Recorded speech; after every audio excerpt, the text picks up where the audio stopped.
अब रुक करेंगे अगली खबर का। देहरादून में कल होने वाली ग्लोबल इन्वेस्टर समिट से पहले राज्य में किसानों के मुद्दे पर सियासत गर्मा गई है।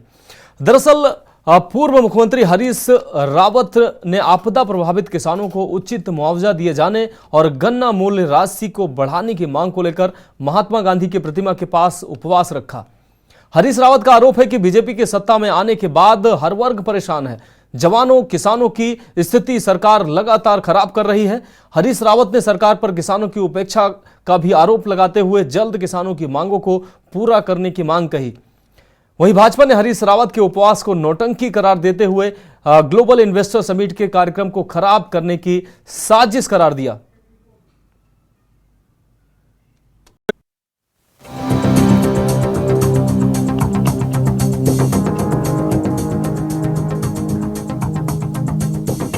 देवभूमि उत्तराखंड में किसानों के मुद्दे पर सियासत गर्मा गई है। दरअसल पूर्व मुख्यमंत्री हरीश रावत ने आपदा प्रभावित किसानों को उचित मुआवजा दिए जाने और गन्ना मूल्य राशि बढ़ाने की मांग को लेकर महात्मा गांधी की प्रतिमा के पास उपवास रखा। हरीश रावत ने सरकार पर किसानों की उपेक्षा का आरोप लगाते हुए जल्द किसानों की मांग को पूरा करने की मांग की है। ऐसा न होने पर उग्र आंदोलन की चेतावनी भी दी गई है। वहीं भाजपा ने हरीश रावत के उपवास को नौटंकी करार देते हुए इन्वेस्टर समिट के कार्यक्रम को खराब करने की एक साजिश करार दिया है।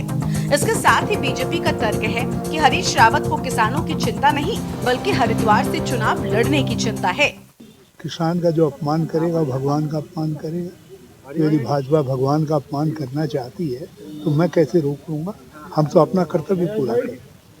हमारा कर्तव्य है कि हम कोई कष्ट है कोई समस्या है तो उसको उठाएं, और ये समस्या है ज्वलंत समस्या है और देश के लिए जरूरी है। उत्तराखंड राज्य का एक महत्वपूर्ण इन्वेस्टर समिट हो रहा है। इस इन्वेस्टर समिट में देश और विदेश के तमाम उद्योगपति भाग लेने वाले हैं। देश के प्रधानमंत्री नरेंद्र भाई मोदी जी का संबोधन होना है, उसका उद्घाटन करेंगे।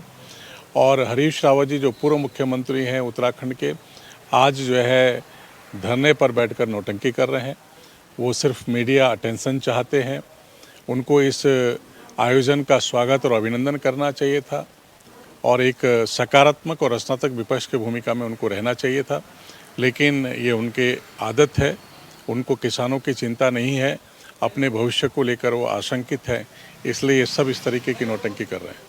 वहीं राज्य में एक तरफ जहां किसानों के मुद्दे पर सियासत गरमाई हुई है तो वहीं दूसरी ओर भाजपा किसानों के साथ सेल्फी खिंचाने का अभियान चला रही है। बता दें कि प्रधानमंत्री नरेंद्र मोदी 100 डेज चैलेंज नामक अभियान शुरू करने जा रहे हैं। इस अभियान के तहत सेल्फी विद किसान, सेल्फी विद लाभार्थी, सेल्फी विद फर्स्ट वोटर अभियान शामिल है।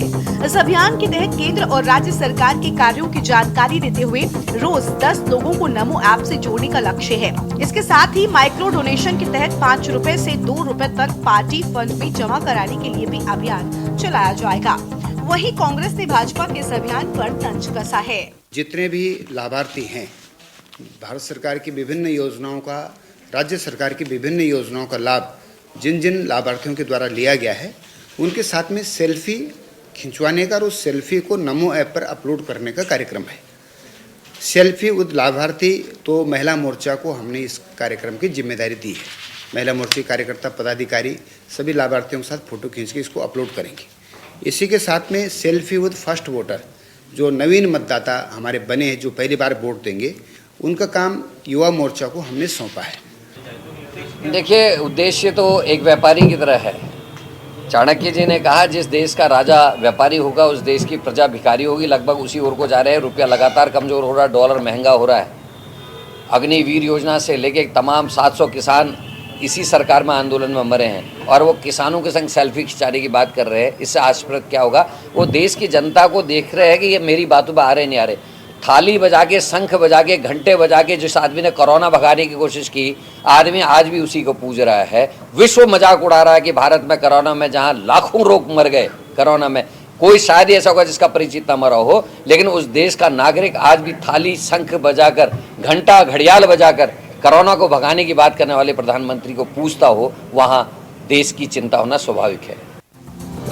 कुल मिलाकर राज्य में होने वाली लोकसभा चुनाव और इन्वेस्टर समिट से पहले किसानों के मुद्दे पर सियासत गर्मा गई है। हरीश रावत लगातार किसानों के मुद्दे पर सरकार को घेर रहे हैं और लगातार आपदा प्रभावित किसानों को उचित मुआवजा दिए जाने और गन्ना मूल्य राशि बढ़ाने की मांग को लेकर आंदोलन भी कर रहे हैं। ऐसे में सवाल यह है कि आखिर क्यों सरकार किसानों की मांग को पूरा नहीं कर रही है? क्या किसानों के साथ सेल्फी लेने से किसानों की समस्या दूर हो जाएगी? स्पेशल डेस्क के न्यूज़ इंडिया।